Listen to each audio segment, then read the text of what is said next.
Hello मित्रों, good morning. स्वागत है आपका हमारे यूट्यूब चैनल सीरवी क्लासेज में। मित्रों, जैसा कि आप सभी को मालूम है कि यार बहुत ही न्यूज़ में चल रहा है चक्रवात। तो चक्रवात ताउते चक्रवात बहुत ही तबाही मचा रहा है। जैसे उसके चक्रवात कहाँ से उत्पन्न होता है, क्या होता है और उसका नामकरण कैसे किया जाता है, उसकी भविष्यवाणी कैसे की जाती है और ये कहाँ से अरब सागर से उठता है, कहाँ से उठता है, उसके बारे में पूरी की पूरी हम जानकारी इसकी वीडियो में हम बताएंगे। और जो एग्जाम से रिलेटेड क्वेश्चन बनते हैं वो भी इसमें हम बताएंगे। ठीक है मित्रों, तो वीडियो को स्टार्ट करने से पहले यदि आप हमारे चैनल पर नए हैं तो चैनल को सब्सक्राइब जरूर कर दें मित्रों। और आगे बात करते हैं सबसे पहले कि कौन से टॉपिक इस पर पड़ेगा आज। तो सबसे पहले बात करें खबर पर नजर, यानी जो खबर चल रही है न्यूज उस पर बात करेंगे। उसके बाद बात करेंगे चक्रवात ताउते जो ताउते जो चक्रवात है उसके बारे में बात करेंगे, साइक्लोन। उसके बाद में कटिबंधीय चक्रवात के बारे में बात करेंगे। उसके बाद बात करेंगे अरब सागर के चक्रवातों का नामकरण और भारतीय मौसम विभाग इसके बारे में बात करेंगे और प्रश्न इसके बारे में आईएमडी के बारे में बात करेंगे। ठीक है मित्रों, अब बात करते हैं सबसे पहले खबर में क्या है। तो खबर की बात करते हैं मित्रों। हाल ही में अरब सागर में ताउते नामक चक्रवात आया है जिसने भारतीय तटों को प्रभावित किया है। इसे एक अत्यंत गंभीर चक्रवाती तूफान वेरी सर्व साइक्लोनिक स्टॉर्म यानी VSCS के रूप में वर्गीकृत किया जा रहा है। ट्रैक पूर्वानुमान के अनुसार अब ताउते मंगलवार सुबह गुजरात के तट को भावनगर जिले के पोरबंदर और बहुआ के बीच पार करेगा, जहां इसकी गति 150 से 160 किलोमीटर प्रति घंटा की रफ्तार से 175 तक हो सकती है। ठीक है मित्रों, और बात करते हैं इसके बारे में कि भारी बारिश के साथ यह तूफान गुजरात के कम से कम 12 जिलों कच्छ, सौराष्ट्र, पोरबंदर, जूनागढ़, भावनगर, अहमदाबाद, सूरत, वलसाड़, अमरेली, आनंद और भरूच के साथ साथ केंद्र शासित प्रदेश दीव को भी प्रभावित कर सकता है। भारतीय मौसम विभाग IMD द्वारा इसके VSCS के रूप में बदलने की चेतावनी जारी की गई है। और बात करते हैं, गौरतलब है कि बीते कुछ वर्षों में अरब सागर में पहले की तुलना में अब ज्यादा और जल्दी अधिक प्रबल चक्रवात विकसित हो रहे हैं। बात करते हैं मित्रों अब चक्रवात ताउते है क्या। चक्रवात ताउते के बारे में बात करते हैं। तो चक्रवात ताउते का नामकरण म्यांमार द्वारा किया गया। किसके द्वारा? म्यांमार के द्वारा इसका नामकरण किया गया। अब बात करते हैं, यह एक बर्मी भाषा का शब्द है जिसका अर्थ होता है छिपकली। पिछले लगातार कुछ वर्षों में अरब सागर में विकसित होने वाला चौथा चक्रवात है। वह भी प्री मानसून अवधि अप्रैल से जून के बीच में आता है। 2018 के बाद से इन सभी चक्रवातों को गंभीर चक्रवात या उससे ऊपर की श्रेणी में रखा गया है।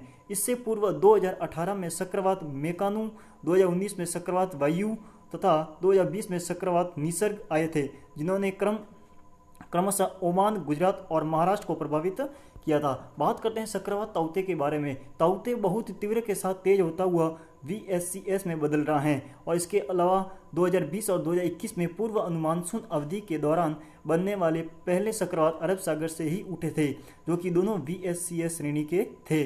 अब बात करते हैं मित्रों कि उष्णकटिबंधीय चक्रवात क्या होते हैं। तो उष्णकटिबंधीय चक्रवात होते क्या होते हैं, कहाँ से स्टार्ट होते हैं, उसके बारे में बात करते हैं। तो भारत में अरब सागर और बंगाल की खाड़ी से ही अधिकांश तूफानों की उत्पत्ति होती है, जिन्हें उष्णकटिबंधीय चक्रवात कहा जाता है। उष्णकटिबंधीय चक्रवात एक तीव्र गोलाकार तूफान है जो गर्म उष्णकटिबंधीय महासागरों से उत्पन्न होते हैं। इनकी उत्पत्ति उष्णकटिबंधीय सागरीय भागों पर तब होती है जब तापमान 27 डिग्री सेल्सियस से अधिक हो या कम वायुमंडलीय दाब, तेज हवाएं और भारी बारिश इनकी क्या होती हैं, विशेषताएं होती हैं। और बात करते हैं उष्णकटिबंधीय चक्रवात के बारे में। इस प्रकार के तूफान को उत्तरी अटलांटिक और पूर्वी प्रशांत में हरिकेन और दक्षिण पूर्व एशिया और चीन में टाइफून कहा जाता है। इन्हें दक्षिण पश्चिम प्रशांत और हिंद महासागर क्षेत्र में उष्णकटिबंधीय चक्रवात और उत्तर पश्चिम ऑस्ट्रेलिया में विली कहा जाता है।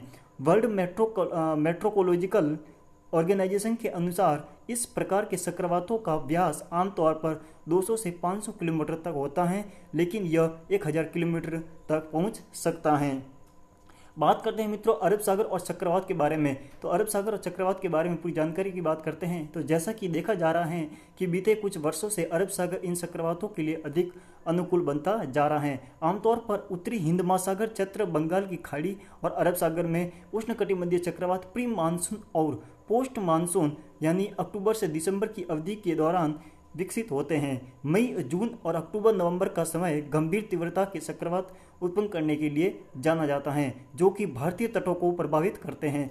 बंगाल की खाड़ी और अरब सागर में हर साल औसतन 5 चक्रवात बनते हैं, जिनमें से 4 बंगाल की खाड़ी में विकसित होते हैं, जो कि अरब सागर से भी गर्म हैं। बात करते हैं मित्रों अरब सागर और चक्रवात के बारे में। अरब सागर में चक्रवात आमतौर पर लक्षद्वीप क्षेत्र में विकसित होते हैं और बड़े पैमाने पर पश्चिम की ओर भारत या फिर भारत के पश्चिम तट से दूर होते हैं।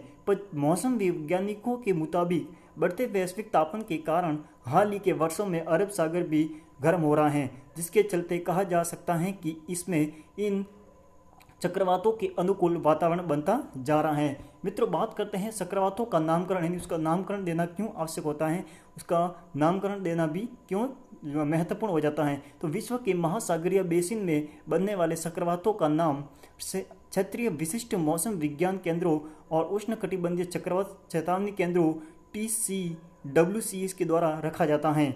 भारत मौसम विज्ञान विभाग IMD सहित दुनिया में 6 RMCS और 5 TSWCS हैं। वर्ष 2000 में WMO ESCAP विश्व मौसम विज्ञान संगठन या एशिया पैसिफिक के लिए संयुक्त राष्ट्र आर्थिक और सामाजिक आयोग नामक राष्ट्रों के एक समूह, जिसमें बांग्लादेश, भारत, मालदीव, म्यांमार, ओमान, पाकिस्तान, श्रीलंका और थाईलैंड शामिल थे, ने क्षेत्र में चक्रवातों के नामकरण करने का निर्णय लिया। निर्णय लेने वाले ये देश इसमें शामिल हैं जो एग्जाम के लिए बहुत इंपॉर्टेंट हैं।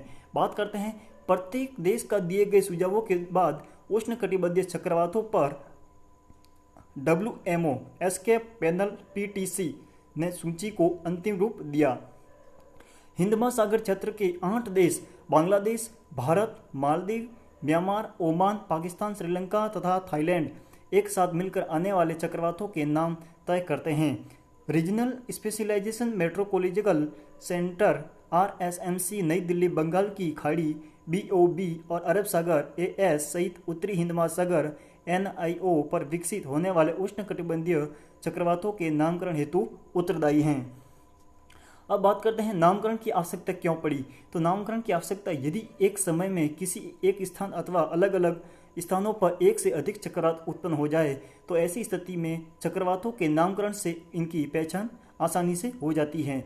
इसके अलावा नाम रखने से इन्हें इन सिर्फ याद रखना आसान हो जाता है, बल्कि इससे वैज्ञानिकों, मीडिया, आपदा प्रबंधन इत्यादि में भी सहायता मिलती है।